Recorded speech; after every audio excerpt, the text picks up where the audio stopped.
Assalomu alaykum.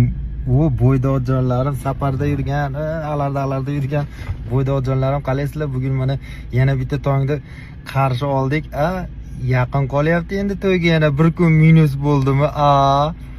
Bitta ukaxonimiz menga aytdi, aka nimaga Instagramingiz bunaqa rivojlanib ketyapti? Nimalar qilyapsiz?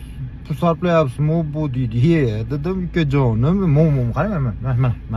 Mana shunaqa chiroyli yuzga 1 kilo odam qoshlarimga hamma like podpiska bosaveradida dedim. Rostmi shu yo'qmi? Albatta bu hazil. Hurmatli kuzatuvchilar, hurmatli mehribonlarim, safarda yurgan bo'ydoqjonlarim. Bo'ydoqlik abadiy emas. Bugun kelib uylanasiz. Tushundingizmi? O'zim xudo xolasa xizmatda bo'laman. Taraqatri qummadan qarz qilib o'tkazib yuboramizda to'ylarni ham xudo xolasa.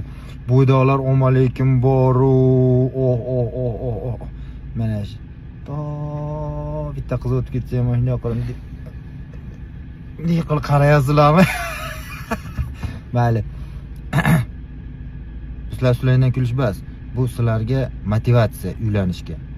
Tushundilaringizmi? Mana chiroyli mashinalarni olib kelib qo'yib, mashina qilib, chiroyli qilib xizmatlar qilish motivatsiya. Bu degani ertalab bo'lganiman tarang uylan uka deb o'tirmayman-ku. Mana shunaqa qilib motivatsiya qilyapman. Xudo xolasa. To'yizda shunaqa qilib xizmat qilaylik. Ukaxonlar endi uylanganlarni raddomini kutib o'tiribman hozir. Yaqin qoldi deb. Tinch bo'lasizlar, kuzatib boringlar. Sizlarga rahmat. Hammalaringizni mehrlaringizni his qilib turibman. Xudo xolasa to'y va yana to'y.